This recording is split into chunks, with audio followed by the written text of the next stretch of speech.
I am Rebecca from ChemKnits, and welcome to the first bonus video of the 2024 ChemKnits Chanukah special, even though it's 2025. Tonight is technically night 9 of the series, and there are 2 more bonus videos, so make sure you're subscribed and have your notifications turned on so you never miss a new video.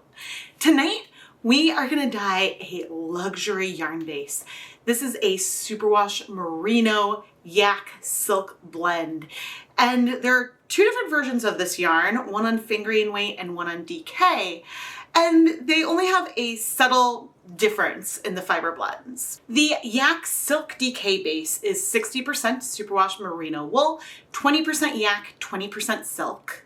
And the Tibetan 3-ply is 65% superwash merino wool, 20% silk, 15% yak. So the bases are very similar, but do have a difference in the total amount of yak that they have in them. They should dye up very similarly though. Now, given that this base starts out as a cool toned brownish gray color, I wanted to dye it with something bright, knowing that those colors would be a little bit toned down in the end. And I wanted to create a soft but bright base on this yarn. My goal was to complement the original color and not just completely transform it. I did consider a few different things to do with this colorway, and you'll hear me debate and hem and haw over this throughout the video. But I can say with certainty, I love where we ended up. And I think ultimately this video is going to be a really good example of my thought process as I'm prototyping a colorway, and especially on a yarn base where sometimes it's harder to tell what's happening on it while things are wet. Because these yak blends look way darker when they are wet than they do when they are dry. And so it makes it harder to see some of those softer, subtle, bright differences than it would be if I was doing a darker, saturated color. So let's go jump in. To prototype our colorway, I've pre-soaked just a couple of the skeins of the yak yarn overnight. Because with that silk content, I want there to be a little bit more time for it to get wet. Not that I mind if we end up with some of the bare color showing through in the end, but we want to avoid dry spots if we can, so a longer pre-soak is recommended. But the first prototype-y kind of thing I'm going to do today isn't going to involve this yarn at all. I wanted to play around with this sort of bright teal blue green color palette, so I pulled 4 acid dye colors in Dharma Radioactive, Spearmint Breeze, Bright Aqua, and Caribbean Blue. Now I already have a 1% dye stock of Caribbean Blue made up, and I know I'm not going to use a lot of it on our actual yarn, but I want to do some liquid dye swatches really quickly on 2 skeins of Knit Pick Stroll Fingering Weight yarn in a shoebox. That's because I have dry powder swatches of all these colors, but I have a feeling that the Aqua and Spearmint Breeze are very close but slightly different, and I just wanted to get a feel for that really quickly. So I took some scoops of our dye powder, dissolved it in some hot water while wearing my respirator mask, safety glasses, and gloves, and then poured a little bit of this onto our bare yarn, just to get a feel for the colors before we go into dyeing our darker brown yarn, because it's really hard to see subtle differences on yak blends when they're wet. And so I just wanted to get a feel for things now before we get started. I poured all the dye on, let things sit for 10 minutes, then added a little acid, moved the yarn around. Yes, I know I'm blending everything here, but this was really just for me to get those initial liquid swatches of the colors on the yarn. I then let this sit for a couple of days at room temperature before steam setting it and washing it off camera. Because ultimately the colorway we're dyeing today doesn't have much to do with this except for me getting a visual image of these colors in my brain before we get started. When I moved the yarn in those 10 minutes without even having acid, a lot of those colors stuck to the yarn, which is a good sign for our project today. There's some amount of pastel spread, but things are mostly staying where we've put them, so that's great. And I may add more color to this later on. We'll see what we want to do. For our prototype, I have 1 of our fingering weight skeins and 2 DK. And I want to straighten this out and then twist the yarn up in the pan. And I think for the first round, I want things to be twisted a little bit tighter, because when the yarn is really saturated and hot and I go to twist, like maybe even rotate the zip tie a little bit and retwist the yarn, it's going to be harder to get a tight twist. So I guess you can't see my hand, but I'm holding this up and just twisting around and around, pulling to avoid like too many twist backs. But the skeins are long, so you can see that they're going to shape themselves in the pan as well. Now we have lots of space here. And I thought I'd bring 2 canaries into this coal mine in the form of bare yarn that has no silk, but is superwash merino nylon, or superwash merino and or superwash merino nylon. And I'm doing this to help me get a better feel of the colors, because again, these yak blends look a lot darker when they're wet than they will when they're dry. This one is a Swish DK skein. And so if I'm doing something that is a more subtle difference of color, it can be harder to tell if or how that's showing through. So that's why I have these in here, just to help me develop the amounts of dye that I'm going to want to use for each color. Now, twisting the yarn like this gives us a form of resist. It is going to be easier for the dye to access the outside of each of the skeins than it is what's going to be twisted in the middle. But also it's going to be easier for color to access what's on the top of the skeins versus what's on the bottom against the pan. And that depends on how much water volume we have over time. And so we will probably end up with some of the original bare color left in, but we also may not. And I'm excited to see where we end up with things. I'm very excited and curious. But I need to think about how much water to start with, because another form of our resist is having water present to begin with. Because if I just brought dye mixed in with this original water, that dye would spread all over a little bit. Right here I just added 8 cups of water with 2 tablespoons of white vinegar. And we've covered things pretty well. I probably could have done a little bit less, but I learned that just starting with the dye right away, I didn't get that fun dyeing twisted skeins multiple times, layering variegated feel that I'm kind of going for here. So I'm very excited and nervous, but I guess let's get to it. I don't have much of a plan yet of how much dye I'm going to need to add. But I do know that I need to make some liquid dyes. So I put on my deluxe rubber respirator mask, safety glasses, and gloves to start making 1% stock solutions of the Spearmint Breeze, Bright Aqua, and Radioactive. A 1% stock solution has 1 gram of dye dissolved in 100 milliliters of liquid. And I did 5 grams of dye for our more aqua spearmint colors, and only 2.5 grams of dye of the Radioactive, because I want to use this other green a little bit more sparingly, and maybe this one I'm going to layer a little bit more with the Caribbean blue and blend those together to give us more of a pure green versus yellow green. At least that's the plan I have in my head. We'll see how it translates onto yarn.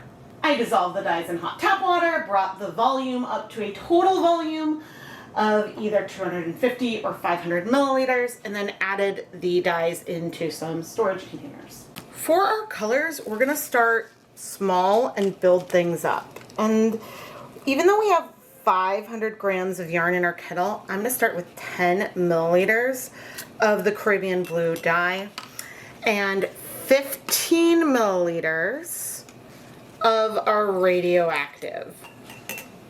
Now I'm adding these to jars, and each of these jars holds, gosh, I actually don't know how much they hold. That's easy enough to test. I can have a jar here that I filled to the top. Okay, I would say filled to the top, the jar gives us like 475 milliliters. So we'll fill up to the top of the jar like that. The volume, actual numbers doesn't really matter as long as I think I can be consistent. Now there's a chance that this first prototype batch could be quite different from some of our other batches. And because the yarn is twisted up, things are gonna seem very intense, I think. We'll see. Maybe I'll wish that I had less dye. But anyway, let's go over to our hot dye bath. Okay, here we are, nice and hot. Oh man, I'm a little nervous. All right, let's add some of this radioactive on. Oh good, it's not that dark. Okay, good. Because I didn't want it to be too overwhelming. Let's see about the Caribbean blue, and then I'll decide.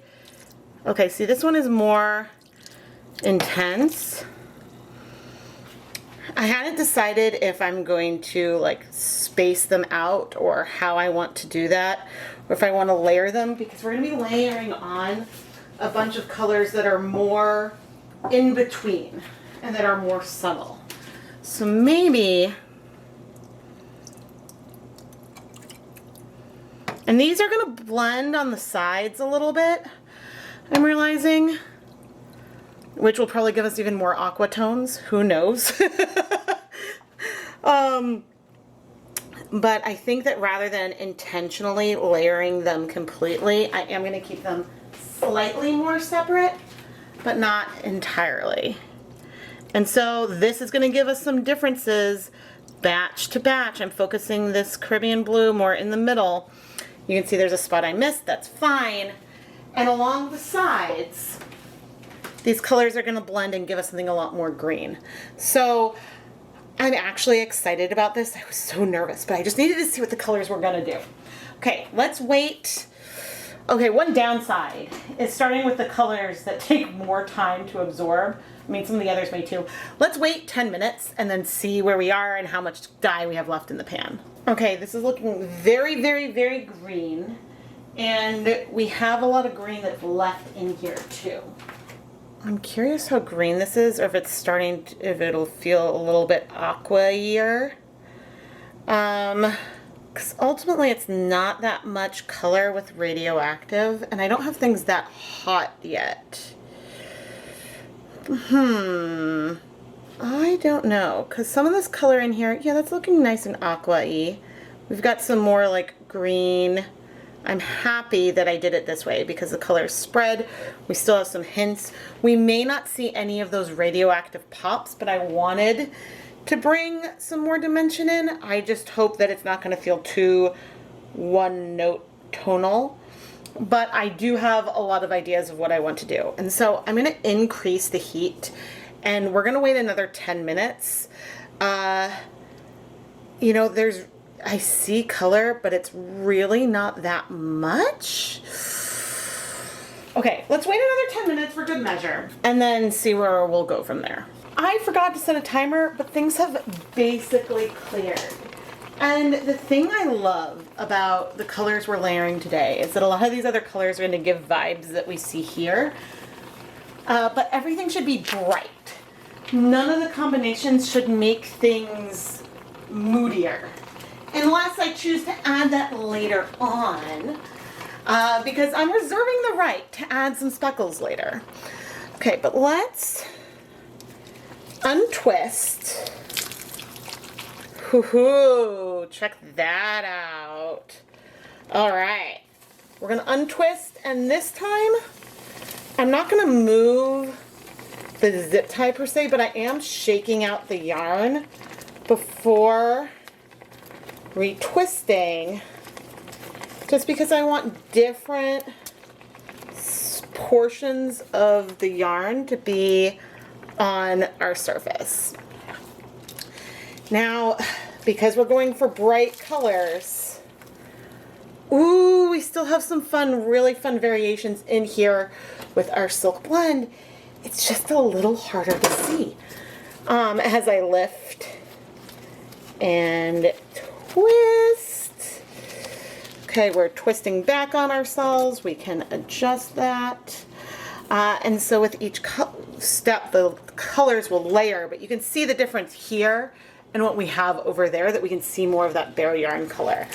I think it'll be easier for me to trust the process a little bit with regard to the color on our yak blends once I know a little bit more about how that's going as we layer on these other colors. And so we may end up again with some bare color in the end, but by doing this, woo!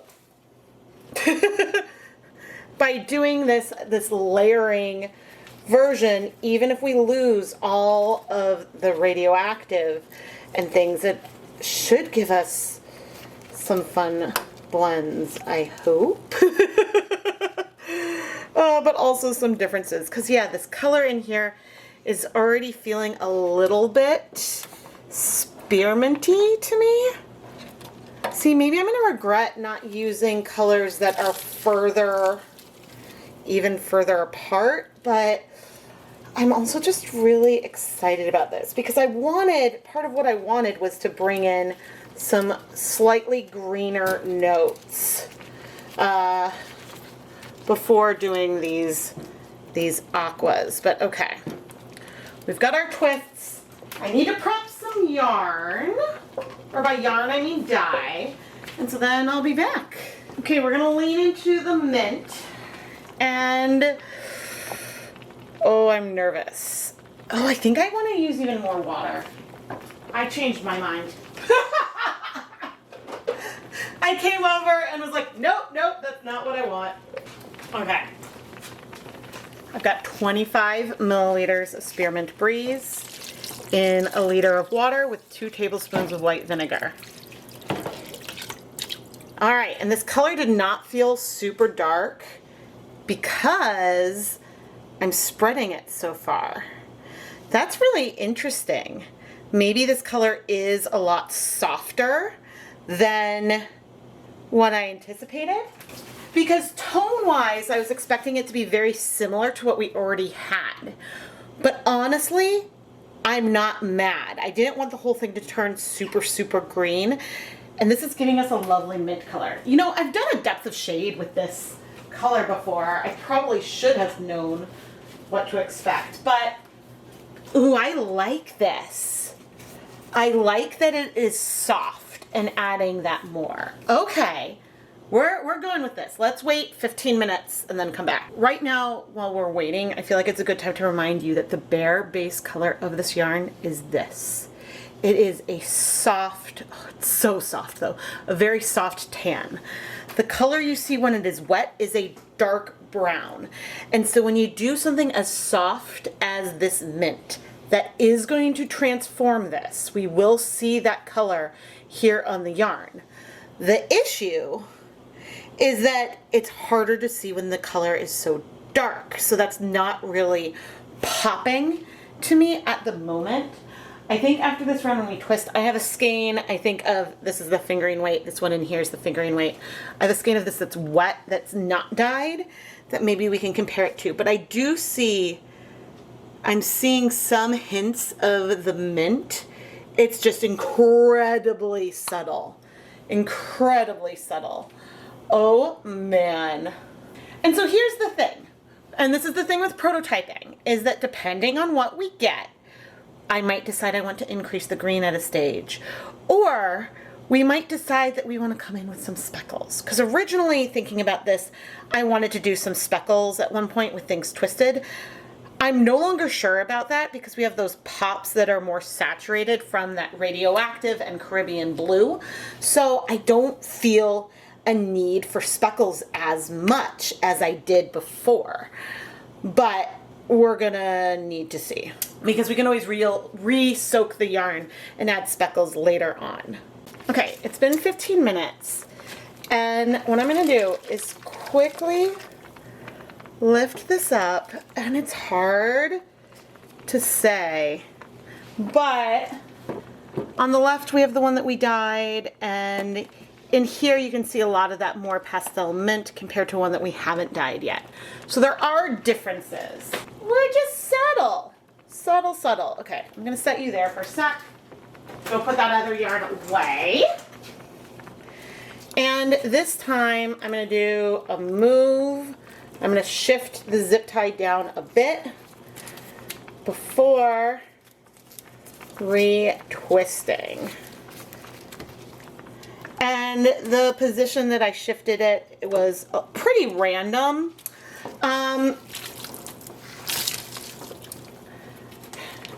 Like approximately halfway, but not exactly. I think that that isn't important. But the thing that is important is that the ends of the yarn each time have had less twist than the rest.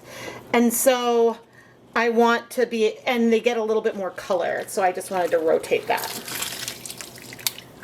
And it's a little easier to see on here, on our canary skein. But I guess that twisting it also at this point is almost putting all those radioactive parts more in the center when they were more at the edge before. So I'm going to quickly twist the last two. All right, we've got our yarn. We're very, very green and minty. But now, starting at the ends, we're bringing over, going into the middle too, our Aqua. And this time, I don't recommend putting your hands into hot pans. It's not something I recommend. I used 50 milliliters of our bright Aqua dye in a liter of water with 2 tablespoons of white vinegar. And this looks good, but I actually think I need more. Okay, here's another 30 milliliters of color in 500 milliliters of liquid, and I'm bringing that over just to pump it up a little bit. But what we're having is so pretty. Oh man, when we see the finished yarn, then maybe I'll adjust things further. And I think on camera these are looking pastel when they don't feel pastel in person. But again, if things feel too quiet, we can make adjustments and decisions and come and add more dye. Let's wait 15 minutes and then we'll be back. I don't know what I'm doing, everyone. It's like sometimes, ooh, oh goody. Oh, that's pretty. Oh, it's pretty and subtle. Okay. Oh, I like it. I like it. That is what I kind of wanted. Okay, please. It's gonna be hard to tell on the yak. I can't tell. Oh, this is gonna drive me crazy, not being able to tell. I think I'm gonna have to let it like dry because I love that. And I'm not hating what I'm seeing on the yak. It's just, I can't tell. Like I see some of those color variations, but I can't tell if I'm feeling the nuance between the colors. It kind of all looks like one thing right now. But historically, that's one of the issues with the yak blends. Okay, here, in this one I can see some of those different tones very easily. Okay, what did I do last time? 15 minutes? Let's heat this yarn for goodness. I think what we did let's just do another 15 minutes because I think I did do 15 last time, and then we'll come back. But see, now everything looks super, super full. Cause see, if I were to go and do speckles, the backdrop is so pretty and soft that, oh man, oh, this is so hard. Okay, 15 minutes, we'll be back. All right, we can turn off the heat and start removing yarn. Oh, okay, because even if these white bases absorb more color, the tone that we have in here is sort of what I was hoping for, an undulating sort of green, teal, aqua moment. Oh man, and I know from experience with that yak that when you're doing softer colors on this base, it is harder. It's harder to know what is happening. And I think especially here today when I'm comparing this to white yarn. But see, I don't know the color of the base in here, but I feel all those tones. It's just the brown of that base color. That's what I don't know. Because right now I'm like, oh, am I just seeing little bits of green, or am I seeing the yellower and the bluer elements on here? And I am a bit, I am, but it's hard because I know that some of that subtle mint is not gonna show up super easily. Okay, this is hard, but what we're gonna do now is think. Oh man, because this is pretty and I do really like it. It's just really hard to compare this to this because I did what I wanted. I'm gonna need to wait for it to cool, and we're gonna need to let it dry a little bit so I can get a feel of what these colors are actually doing before I go on and dye, you know, 30 skeins in this colorway. While waiting for the yarn to cool, I came back to that swatching skein I had at the beginning, and with all these little bits of leftover dye that I had left over, I brought it on, moved the skein around, and just worked it through to add a little bit more color to this original colorway. And it's interesting now to see this again after dyeing our yarn, because I achieved softening that radioactive, which was one of my goals, and so I'm very happy with the random proportions of colors that I picked as I was working on the colorway today. You know, looking at it by itself, I'm seeing more and more of that subtle mint base that has me so excited, because you can see some places where you feel that green come through and places that feel like the original color too. But I'm just hoping that I can feel all the different tones versus it looking like I just did one step. A lot of times I go for things that are really saturated, but this base is so pretty. It's something that is bright but subtle. Ooh, it's gonna be really nice. Okay, so we need to wash it. And I do want to be careful, but let's add a little bit of dish soap to our container and we'll fill this up with water. All right, let's see. Hopefully we don't see a lot of color in the water. Now let's think about how much dye I used total. So like 20, 50 plus 80. So 130 milliliters of 1% stocks on 500 grams of yarn. That's not a lot of dye total. That is actually quite pastel. But not necessarily pastel. I mean, it's not a lot of dye. So we've got, I would say maybe, oh, I forget what number I even just said. Yeah, maybe around 1/4 gram of dye per 100 grams of yarn, which is a reasonable amount. And I would say that this is a more light tone, but I wouldn't necessarily call that it's pastel. It's just soft. Because Rebecca, not everything needs to be super, super loud. But I'm really happy I used bright versus muted colors. And now I want to go put all this through my spin dryer. And I'll be right back. I'm starting to wash the other yarn, but here we are out of the spin dryer, not in focus. And in our fingering weight yarn, I do feel a lot more tones in here. There is some yellower green. I feel that more than I did when it was wet. Yeah, like some of the more yellow notes I can feel in here. I feel it a little more blue. It's very, very soft. The color transitions are not harsh. Things are nicely blended through.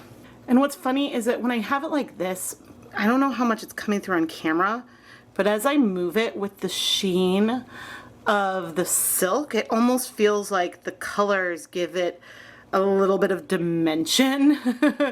Because yeah, the silk is shiny, but the color shift is so subtle, but you can see some of that shine there. But anyway, I'm gonna hang this up to dry, and then we'll take a closer look at the finished yarn and dye it some more. I waited for this original yarn to dry before I started dyeing more.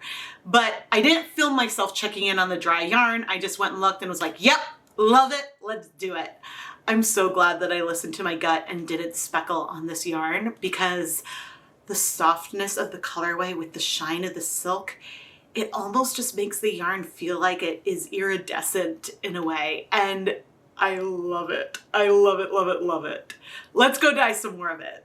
The next morning I started another batch, but this time I had all of the yak silk blend in the pan. And I don't know if because there wasn't something white to compare it to, but things felt more pigmented.